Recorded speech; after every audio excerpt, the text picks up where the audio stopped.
Well, the Kentucky Derby is in the rear-view mirror. That means the 143rd Preakness is coming up. You know what that means.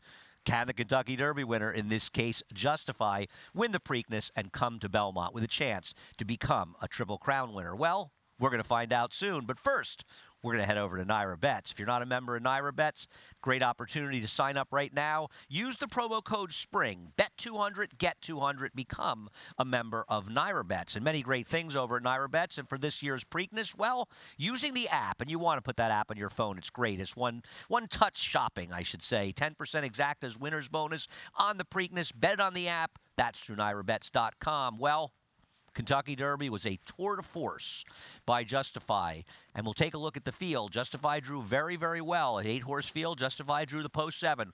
Only Bravazzo is outside of him. Justify can put himself in a position to perhaps just control on the front end or perhaps stalk if somebody wants to be aggressive in here. And Justify, we saw what he could do in the Kentucky Derby. And more importantly, we saw how he handles a wet track because it is likely to be wet down at Pimlico. A lot of rain in the Northeast and particularly down in the Mid-Atlantic. Good Magic ran very well in there. We'll talk about him in a moment.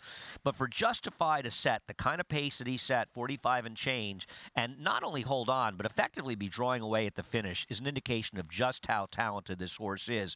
That was his 4th career start in just 11 weeks. And he's won the Kentucky Derby, the Santa Anita Derby. This is a tremendous horse. For a trainer, Bob Baffert, who has won the Preakness 6 times, he's also headed the Preakness 4 times with a Kentucky Derby winner. All 4 of those horses won the Preakness. He knows what it takes to get there, and he knows what it takes to win the Preakness. Obviously, the foot bruise is on people's minds, and it should be on people's minds. It came out a day or so after the race, the Kentucky Derby, that he had a mild foot bruise. Bob Baffert and Winstar, his connections, are not going to run Justify in this Preakness. Doesn't matter what it means if he's got any physical issues, any major ones to keep him from racing. So I'm not really concerned by that. If you're concerned by it and you want to bet against Justify, that's fine. He's a short price, and perhaps that's a reason to play against him. I just don't see these connections running this horse in this kind of race if it's a real issue. And the reality is there's nobody that can really run with him early. Justify has shown that he's able to stalk. He can handle a fast pace. He can handle a wet track. He can handle distance. So the only real question is whether or not you think that 5 races in 13 weeks is going to take a toll on him. We'll see. I don't know. I think that's such a funny if to think about. And for me, this is not a horse that I'm trying to beat. Now, obviously, Good Magic is the likeliest other winner of this race. And he ran very well in that Kentucky Derby. He was attending the pace. He shifted out. He came after Justify. He made an early move at him. He attacked him. He couldn't beat him. I don't know why things are going to be different in Maryland. They could be. And he is so clearly the second likeliest winner of this race that if you're playing multi-race bets through the Preakness, I do think you want to use Good Magic as well as Justify. And for me, I'm going to even use him on top somewhat in my play because my play ultimately is going to play trifectas because I don't know about the exacta because I really think these horses rate to run 1-2, Justify and Good Magic in some order and more likely Justify over Good Magic. You got $70 for the exacta in the Derby. You're not getting anywhere close to that in the Preakness. The question becomes, who are the other horses in this race, and why would you like or not like them? Well, let's start with Quip, who has the same connections as Justify. Quip ran a nice race when he won the Tampa Bay Derby, and he's improved as a 3-year-old, and he's a very nice horse. He's an interesting story. First of all, do you really think these connections would run him against Justify if they thought he had a legitimate chance to beat him in the Preakness? I think he's in there as almost an insurance policy. He's a horse that has an outside chance to win this race if Justify completely fails to show up. And if Justify completely fails to show up, I don't think they have to worry about Quip running him down. I don't particularly like Quip, and I think as the 3rd choice, he's vulnerable in here. I don't think he's faster than a number of horses that will be a bigger price. I don't know how good he is. He's a horse that was right on top of a slow pace in the Arkansas Derby and barely held second over Salamini, who had a much tougher trip. To me, Quip is a horse that's okay, but he's not worth a short price. Not that he's not, in some ways, the 3rd likeliest winner. Let's go back to Good Magic winning the Bluegrass. Now, obviously, Good Magic was dominating in here, but I want to look at Sporting Chance. Sporting Chance is out there in the blue in 3rd, and I think there's a legitimate argument that Sporting Chance would have been second in this race, probably would have been, if he hadn't, like he did in the Hopeful, taken a sharp right-hand turn. You see him lugging in there. The rider goes to a left-hand whip, and he's going to dart out and take a quick left. This is a horse that doesn't get better with more distance. He needs a turn back. In my opinion, Wayne Lucas, and listen, He's won a lot of big races, including the Preakness Cup a few times. He doesn't need me to tell him how to train, but why he wants more distance with this horse, the Woody Stevens at 7, because he would be perfect for him. He ran very, very well, actually, last time out in the Pate Mile. He had trouble in the backstretch. He swung very wide, and he still was finishing and ran okay. I just think more distance is a problem for him. And of Wayne Lucas's 2 runners, I prefer Bravazzo much more than Sporting Chance. Let's take a look at Bravazzo. Now, when Bravazzo was on a fairly tepid pace in the Risen Star, he was able to upset the field, get the job done by a nose at 20-1.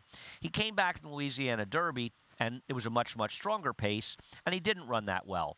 Wayne Lucas chose to wait the 6 weeks and run him a Kentucky Derby. Listen, Wayne takes shots in big races, and he's won more than his share, so no one needs to tell him he shouldn't be doing it, and Bravazzo actually ran pretty well in the Derby. He made a middle move in the race, and he hung on pretty well to finish 6th.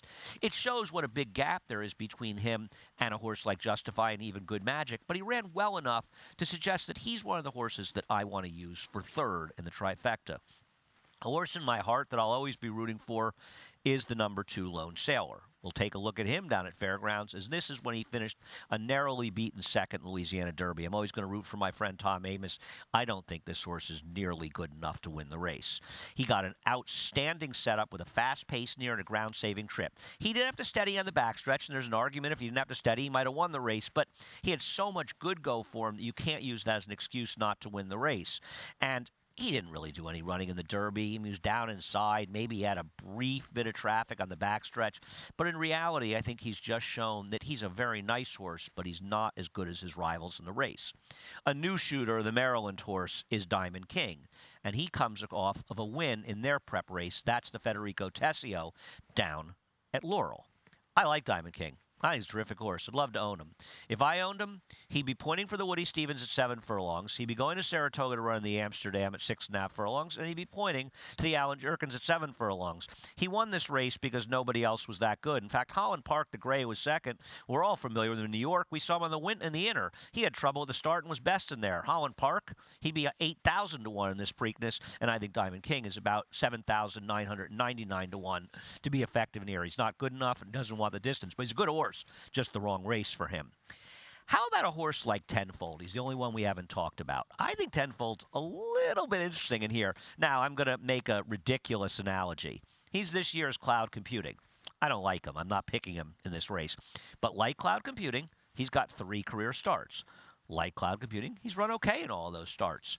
Like Cloud Computing, he ran a prep for the Derby, in this case the Arkansas Derby, didn't run terribly, and they skipped the Derby to point for the Preakness. He's got great connections. Steve Asmussen, the same connections as Gun Runner. I don't think he's run that badly. He won his first 2 starts going long. I think this horse has some real talent. And I do think he's the kind of horse that could be 3rd at a price in here because he's got real upside, and he's already run as well, if not better, than several in here, and he's going to be a big price. So here's my idea of how to play this year's Preakness. I am not trying to beat Justify, and I'm not particularly trying to beat Good Magic.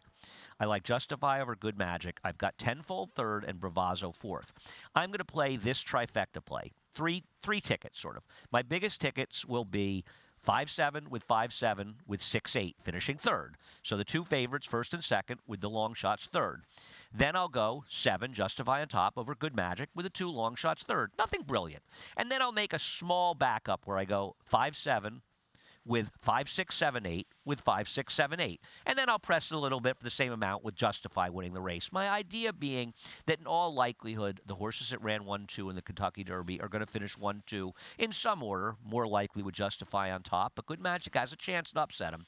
And then a couple of price horses to finish 3rd for the most part in the trifecta. That's the best idea I can come up with in this year's Preakness, a race where I think Justify has a very, very good chance to stamp himself as the next horse to come to Belmont Park with a chance for the Triple Crown. And you'll want to bet this race at NYRA-Bets. You'll want to bet all races at NYRA-Bets. Head on over to NYRABets.com. Promo code is SPRING. Bet 200, get 200. And when you've signed up for NYRA-Bets, you can play the exact in the Preakness. And my exacta pretty much is the favorites. Maybe you want to use the 2 long shots a little bit for 2nd, take a shot. You play it on the app only. A 10% exacta winners bonus on the Preakness Stakes through NYRA-Bets.